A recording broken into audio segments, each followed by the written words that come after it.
Golden light spills across the Tennessee hills, painting the old farmhouse in soft amber.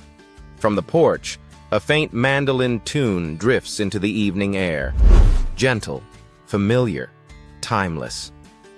This isn't just any country retreat. It's the sanctuary of Marty Stuart, the man who once shared a stage with Johnny Cash and now lets the hills sing his stories back to him. Today, we step inside Marty Stuart's Tennessee farm, a home of music, memories, and meaning. But before the stage lights and silver hair, let's go back to where the boy with the mandolin first found his song. Born John Marty Stuart on September 30th, 1958 in Philadelphia, Mississippi, Marty's story reads like a love letter to American music. From a young age, he was drawn to the sounds that filled his small southern town. Gospel choirs, fiddle tunes, and the hum of steel guitars drifting out of barroom doors. At just 12 years old, Marty had already taught himself to play the mandolin, soon mastering guitar and fiddle as well. He wasn't a child prodigy in the showbiz sense. He was something rarer, a boy who lived and breathed the soul of country music. That devotion caught the attention of the right people. At 13, the wide-eyed Mississippi kid got the invitation of a lifetime to join Lester Flatt's Nashville Grass, one of the greatest bluegrass bands in history. Imagine being barely a teenager and stepping onto the stage of the Grand Ole Opry, standing shoulder to shoulder with the men who defined American roots music. For Marty, it was not just a gig. It was an apprenticeship in authenticity. He soaked up lessons about timing, tradition, and respect for the craft that would define every note he played from then on. When Lester Flatt passed away in 1979, Stuart continued performing with bluegrass icons like Vassar Clements and Doc Watson, each encounter sharpening his artistry and deepening his reverence for music's storytelling power. But destiny had bigger plans waiting on the horizon, a meeting that would change his life forever. By 1980, Marty joined Johnny Cash's band, stepping into the orbit of one of the most influential figures in American music. Playing guitar and mandolin for the Man in Black wasn't just a career milestone, it was a spiritual education. Cash taught him about more than music. He taught him about character, about standing tall in an industry that often forgets its roots. When Stuart left Cash's band, he wasn't stepping away from greatness. He was ready to create his own. Signing with MCA Records, he released Hillbilly Rock, 1989, and Tempted, 1991, both of which showcased his fiery blend of honky-tonk swagger and rockabilly grit. Songs like Hillbilly Rock and Western Girls turned him into a radio favorite, while his nudie suits, silver hair, and sharp stage style made him instantly recognizable. Marty Stuart had become a star who didn't just play country music, he lived it. But fame never softened his artistic hunger. By the mid-1990s, when Nashville chased pop country trends, Stuart took a different road. He sought something purer, the heart of the sound he'd grown up loving. This evolution led to the birth of Marty Stuart and his fabulous Superlatives in 2002, a group that would become a cornerstone of his creative rebirth. With Kenny Vaughan on guitar, Harry Stinson on drums, and Chris Scruggs on bass, the Superlatives weren't just a backing band, they were a brotherhood. Together, they recorded albums that critics hailed as masterpieces: Ghost Train, The Studio B Sessions, Nashville, Volume 1, Tear the Woodpile Down, and The Cinematic Way Out West. These works captured everything Marty had learned, the history, the humor, the heartbreak, and fused it into something timeless. By 2017, he announced plans for the Congress of Country Music in his Mississippi hometown, a cultural center and museum designed to protect and share that legacy for generations to come. It was the full circle moment of a lifetime. The boy who once dreamed among the pines of Philadelphia was now building a temple to the music that made him. And while the spotlight followed him from Nashville to the Grammys, Marty's heart remained elsewhere. not in neon lights, but in the quiet hills of Tennessee, where he built a life filled with melody, meaning, and peace. Tennessee Farm, the hidden music retreat. The property, located on 8.67 acres within, perfectly mirrors Stewart's spirit. Private, yet expressive. Steeped in history, yet vibrantly alive with creativity. From the moment you turn down the winding driveway and see the mountains rising in the distance, you understand that this isn't just a home. It's a living, humming piece of American music culture. Built with custom craftsmanship and an artist's eye for detail, Stewart's Tennessee Retreat balances rustic charm with high-end comfort. The house opens into a living room flooded with sunlight, framed by massive wood beams that stretch toward vaulted ceilings. Large windows invite the Appalachian landscape inside, where the rhythms of nature mingle with the lingering scent of oak and pine. The stone fireplace anchors the space, a fitting centerpiece for a man whose life has always revolved around the warmth of storytelling and song. On quiet evenings, you can almost imagine the faint hum of a mandolin carried on the wind, blending with the crackle of the fire. The kitchen feels like the heart of the home. With quartz countertops, a farmhouse sink, and a large island perfect for gatherings, it's where meals turn into jam sessions. The space reflects that philosophy. Elegant, but not pretentious, traditional, but designed for life's spontaneous harmonies. Upstairs, the master suite offers a refuge of peace.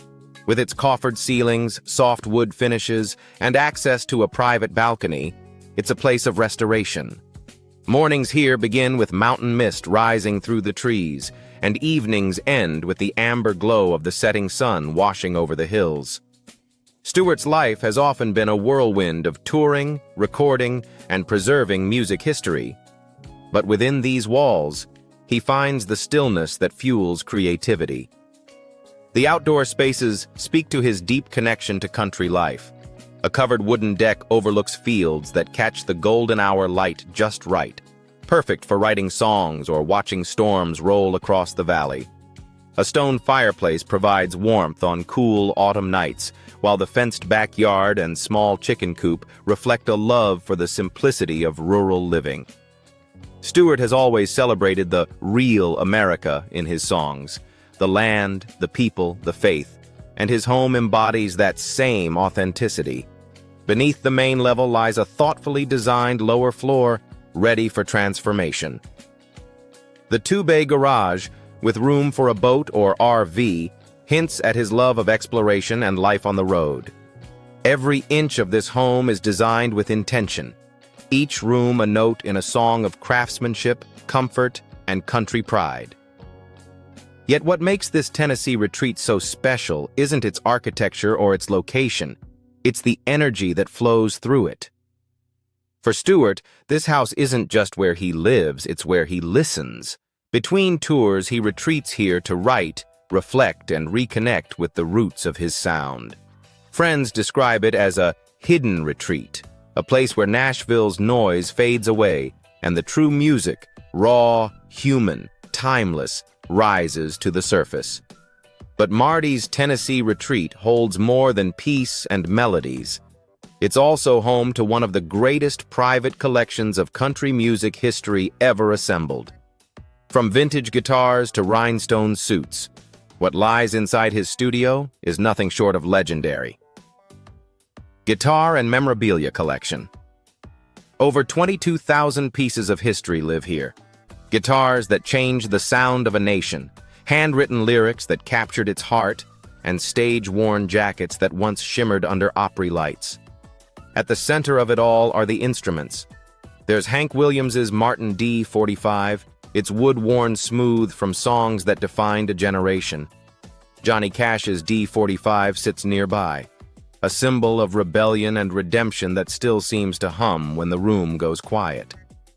Clarence White's legendary Telecaster, the one that helped birth country rock, hangs proudly on the wall.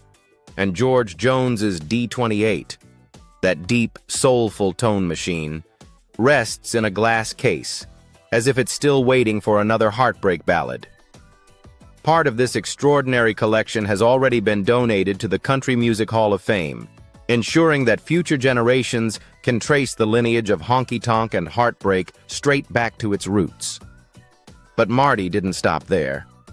In his hometown of Philadelphia, Mississippi, he's building something even more personal: the Congress of Country Music, a $30 million cultural center and museum designed to showcase his full archive. It's not just a monument to the past, it's a living classroom for the next generation of pickers, poets, and dreamers. And while his guitars may hang silent now, their legacy plays on, a soundtrack to both his career and his wealth. Because behind this love for preservation lies a story of hard-earned success, smart investments, and a fortune built on music, memory, and faith in the long road.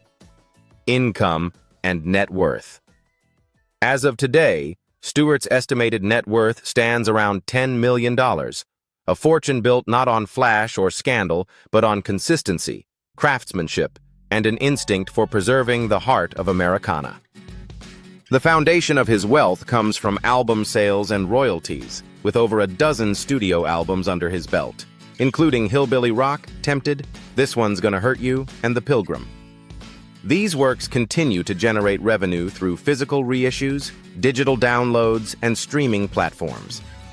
As a 5-time Grammy Award winner and 16-time nominee, Stewart's songs enjoy ongoing performance and mechanical royalties. It's estimated that royalties and licensing deals make up 30 to 40% of his total wealth, a steady source of income that ensures his music continues to pay dividends long after the last encore. But it's on the road where Marty Stuart truly shines and earns big. Touring and live performances have been a consistent financial engine since the 1980s. From his early years traveling with Lester Flatt and Johnny Cash to headlining his own shows with the fabulous Superlatives, Stewart has spent a lifetime on the stage. His live shows are known for their storytelling, authenticity, and musicianship, drawing loyal fans across the U.S. and Europe. Ticket sales, merchandise, and festival appearances likely account for 25 to 35% of his total income. Another pillar of his income is television. Hosting The Marty Stuart Show from 2008 to 2017 on RFD-TV brought him not only steady paychecks, but also renewed public recognition. Combined with earlier television work on the Nashville Network and regular guest appearances on Hee Haw and Grand Ole Opry, his TV ventures contribute roughly 15 to 20% of his earnings. Behind the spotlight, songwriting and producing have quietly added another stream to his fortune. Stewart has penned and co-written songs with country icons such as Vince Gill, Travis Tritt, and Ricky Skaggs. His compositions, often licensed for compilations, films, or tribute albums, bring in steady royalty checks.